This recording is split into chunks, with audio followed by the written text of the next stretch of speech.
They aren't the worst movies you've seen, and they might even be considered good. But they definitely aren't the jaw-droppingly, seat-edge-clingingly, life-changingly epic journeys you thought they'd be when you bought your tickets. These are the most disappointing movies of 2013.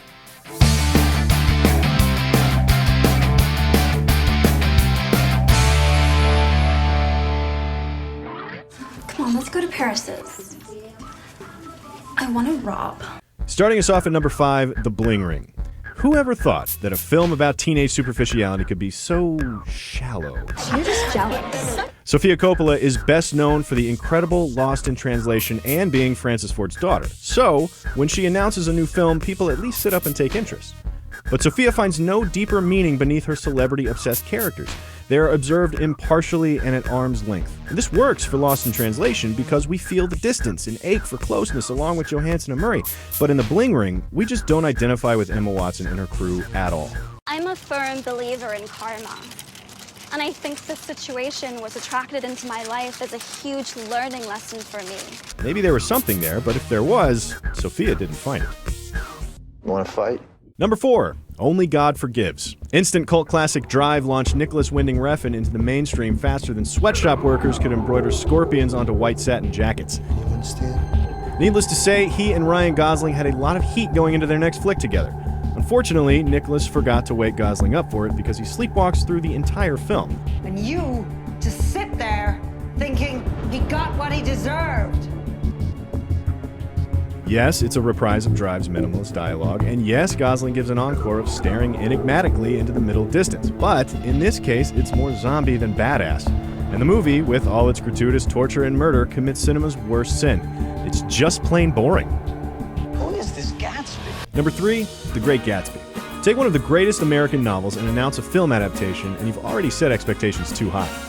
Throw in Baz Luhrmann, a love-him-or-hate-him director who pulled off a tricky modern remake of Shakespeare, and you've got an equation for excitement. I'm certainly glad to see you again.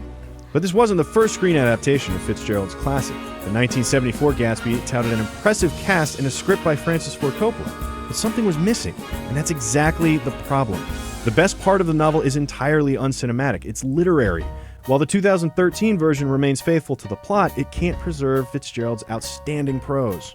Luhrmann's Romeo and Juliet was successful precisely because it kept Shakespeare's language on the screen, but that just isn't possible with Gatsby, and that is what left the movie feeling flat.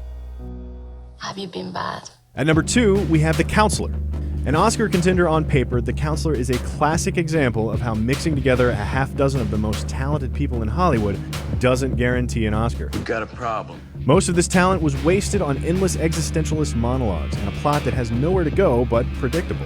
Cormac McCarthy, who wrote the books behind The Road and No Country for Old Men, is certainly to blame in his screenwriting debut. The script suffers from poor pacing, it's more concerned with themes and philosophy than plot, and is generally cruel. Cormac, while a stellar writer, seems better suited for the bookshelves than the theater. In 5 days' time, you will die. And number 1, Elysium. Neil Blomkamp surprised critics and audiences alike with his 2009 feature debut, District 9. The concept of an alien apartheid worked shockingly well. Excited for an encore, people were quick to line up for his sophomore effort, but where they expected the intelligence and innovation of District 9, they ended up with something else entirely. Used to be a legend, and now what? So what did District 9 have that Elysium didn't? Well, by movie's end, District 9 was clearly against apartheid. But in the beginning, it tricks us into understanding why the humans wanted to be separate from the prawns. Does that make us racist? We're not entirely sure, but we definitely walked out of the theater thinking about it. No such luck with Elysium, though, which sets up capital G good guys and capital B bad guys from the get-go and sticks to them, totally missing the point in the process. So what do you think? Was there another movie this year that really let you down? Did you love one of these 5 movies for what it was? Click like and let us know in the comments below, and be sure to subscribe to Cinefix for more IndieWire movie lists.